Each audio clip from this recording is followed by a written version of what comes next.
আসসালামু আলাইকুম ভিউয়ার্স, আমার নতুন আরও একটি ভিডিওতে আপনাদের সবাইকে আমন্ত্রণ জানাচ্ছি। আমি মুক্তা, ঢাকা বাংলাদেশ থেকে বলছি। দূরে এবং কাছে যে যেখান থেকে আমার ভিডিওটি দেখছেন সবাইকে জানাই অসংখ্য ধন্যবাদ। তো আজকের ভিডিওতে আপনাদের সাথে কিছু টিপস শেয়ার করব। যদিও আমার প্রিয় আপুরা সবাই জানেন, তারপরেও মনে হলো আমার যতটুকু জানা বা আমার যতটুকু অভিজ্ঞতা আপনাদের সাথে শেয়ার করি। তো আজকের ভিডিওটি আশা করি আপনাদের ভালো লাগবে, আমার পুরো ভিডিও জুড়ে থাকবেন। তো ভিউয়ার্স, আমি দুপুরের জন্য রান্না বাড়া শুরু করে দিছি। তো আজকে রান্না করব মুরগি, আর এখানে কিছুটা কাঁচামরিচ ছিল, সেই কাঁচামরিচগুলোও কিন্তু বেছে নিচ্ছি। তো লতি কেটে নিচ্ছি, কয়েকটা লতি আমি রেখে দিছি কালকে ভর্তা বানাবো সেজন্য। তো মুস্তাকিমকে স্কুলে দিয়ে এসে কিন্তু আমি এই কাজগুলো করতেছি। তো রান্নাবাড়া শেষ করে আবার মুস্তাকিমকে আনতে যাব স্কুল থেকে। তো এর ফাঁকে রান্নাবাড়াটা সবসময় সেরে নেই। তো আপনারা কারা লতি ভর্তা খাইছেন অবশ্যই কমেন্টে জানাবেন, আর এই লতি ভর্তাটাও আপনাদের সাথে শেয়ার করব ইনশাআল্লাহ। তো এখানে মুরগি রান্না করার জন্য মশলাটা কিন্তু কষিয়ে নিছি।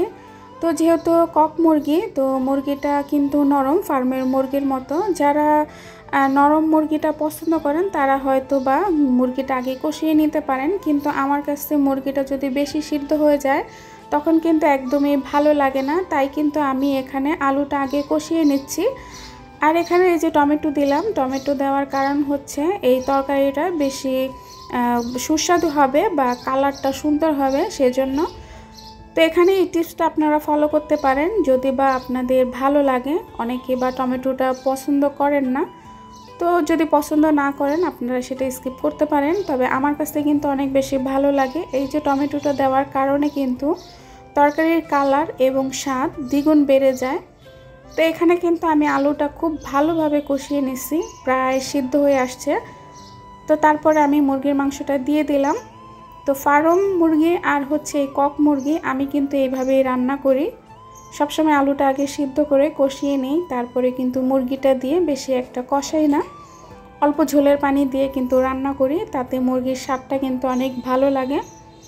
যদি বেশি রান্না করতে যাই তাহলে কিন্তু মুরগির স্বাদ নষ্ট হয়ে যায়, প্লাস মুরগিটা বেশি সিদ্ধ হয়ে যায়, তখন কিন্তু অতটা ভালো লাগে না খেতে।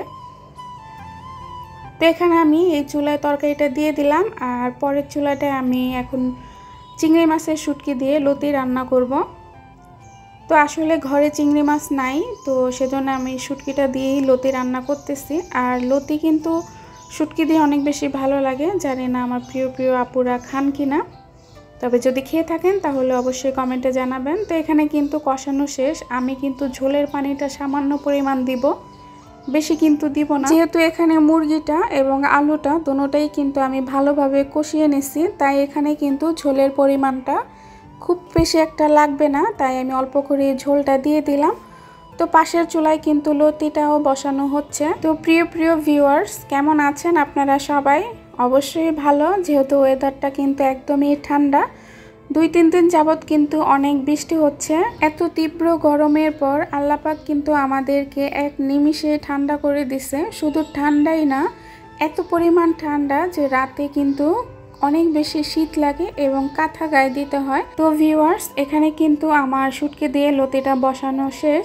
তো এখানেও আপনারা একটা জিনিস ফলো করতে পারেন, সেটা হচ্ছে আমি কিন্তু এখানে কোনো পরিমাণ পানি ব্যবহার করব না। এই যে তেলে মশলাটা কষিয়েছি, এখানে কিন্তু আমি লতিটাও দিয়ে দিলাম। তো এই যে মশলাটা, এই মশলার মধ্যে যে তেলটা, সেটাতেই কিন্তু আমার লতিটা রান্না হবে। আমি এখানে বাড়তি কোনো পানি অ্যাড করব না।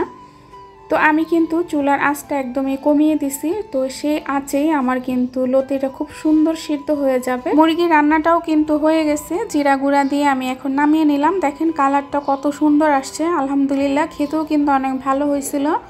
তো এখানে যে লতিটা দেখেন কিছুটা পরিমাণ কিন্তু লতি থেকে পানি ছেড়ে দিছে, আর যে তেলের মশলাটা, এই মশলাটাই কিন্তু আমার লতিটা সিদ্ধ হয়ে গেছে। তো আলহামদুলিল্লাহ আমার রান্না কিন্তু প্রায় শেষ। দেখুন লতিটা কিন্তু অনেক বেশি সুন্দর হয়েছে, আর আমি কিন্তু চুলার গ্যাসটা একদমই কমিয়ে দিছিলাম। তো তো আস্তে আস্তেই কিন্তু লতিটা সুন্দর হয়েছে। অনেকে আছে পানি দিয়ে রান্না করে, কিন্তু আমি কখনো এটাতে পানি অ্যাড করি না। লতি পানি দিয়ে রান্না করলে হয় কি গলা চুলকানোর একটা সম্ভাবনা থাকে, তাই কিন্তু আমি সবসময় পানিটা স্কিপ করি। চাইলে আপনারাও এই টিপসটা ফলো করে আমার মতো রান্না করে দেখতে পারেন। তো রান্না বাড়ার শেষে আমি কিন্তু এখানে চুলাটা মুছে নিচ্ছি। আসলে চুলা মোছা হচ্ছে দৈনিক কাজ। এটা হচ্ছে রান্না করার আগেও মুছতে হয়, আবার রান্না করার পরেও মুছতে হয়। যতবারই রান্নাঘরে কাজ করি না কেন এই চুলা কিন্তু মুছতেই হয়, এটা থেকে কোনো ছুটি নেই। তো এখানে চুলাটা ভালো করে মুছে বাকি যে কাজগুলো সেই কাজগুলোও কিন্তু আমি করে নেব। তো রান্না বাড়ার শেষে কিন্তু মোস্তাকিমকেও আনতে যেতে হবে, তাই কিন্তু আমি ঝটপট রান্নাটা করে নিলাম। তো এই 2 ঘন্টার মধ্যে আমার সংসারের কাজ রান্না বাড়া আমি কিন্তু সব এক হাতে করে নিলাম। তো চলে আসলাম সন্ধ্যার পরে নাস্তা নিয়ে। তো এখন কিন্তু সন্ধ্যার জন্য নাস্তা বানাবো। বাচ্চারা নাস্তা খেয়ে কিন্তু প্রাইভেট পড়তে যাবে। তো এখানে আজকে আমি সেমাই রান্না করব। আর সকালে যে রুটি বানাইছিলাম সেখান থেকে কয়েকটা রুটি ছিল, সেটা আমি ফ্রিজে রেখে দিয়েছিলাম। তো দুপুরে যেহেতু মুরগি রান্না করছি, মোস্তাকিম আবার মুরগির মাংসের বা গরুর মাংসের যেটারই হোক না কেন ঝোল দিয়ে কিন্তু রুটিটা অনেক বেশি পছন্দ করে, তাই এখানে যে কয়েকটা রুটি ছিল সেগুলো ছেঁকে নিচ্ছি। তো ওই রুটি ছেঁকা নিয়ে ছোট্ট একটা টিপস আপনারা চাইলে ফলো করতে পারেন। তো এখানে দেখেন আমার রুটিটা কিন্তু চারোপাশ অনেক বেশি সুন্দর হয়েছে, বেশি কিন্তু চাপাচাপি করা লাগে নাই। তো ননস্টিকের কড়াইতে কিন্তু রুটি অনেক বেশি সুন্দর হয়। আর আমি কিন্তু এখানে রেডিমেড পরোটা বানাচ্ছি। তো আমি যখন এখানে রুটিটা 2টা বা 3টা উল্টান দিয়ে ভালো করে ভেজে নিই, তারপরে কিন্তু হালকা তেল দিই। তেল দিয়ে কিন্তু আমি রুটিটা অনবরত নাড়তে থাকি। তো নাড়তে নাড়তে দেখা যায় কি চারো সাইড বা চারোপাশ অনেক বেশি সুন্দর ভাজা হয়। তো আমার কিন্তু রুটিটা বেশি চাপতে হয় না। তো চাইলে আপনারা এই টিপসটা ফলো করতে পারেন বা একবার হলো ভেজে দেখতে পারেন। তো আমি কিন্তু এইভাবেই সবসময় রুটি ভাজি, পরোটা যেটা। তো অনেকে আমাকে বলেন যে আপু আপনার রুটিগুলো ভাজা কিন্তু অনেক বেশি সুন্দর হয়।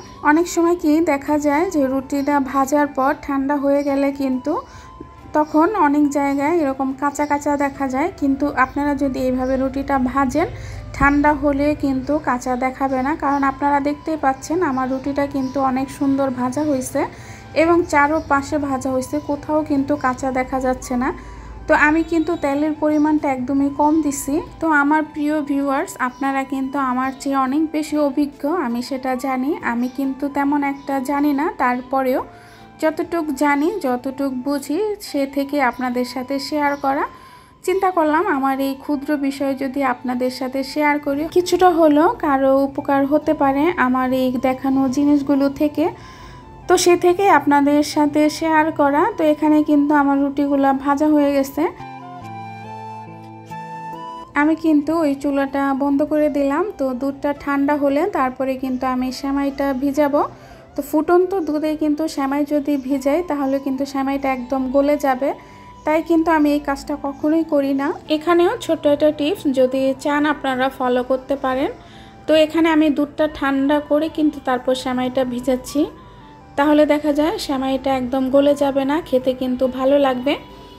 আর এখানে সেমাইটা ভিজানোর পর যেই বাকি দুধটা থাকবে সেই দুধে কিন্তু আমি আরেকটা সেমাই রান্না করব, যেহেতু অল্প অল্প সেমাই রান্না করতেছি।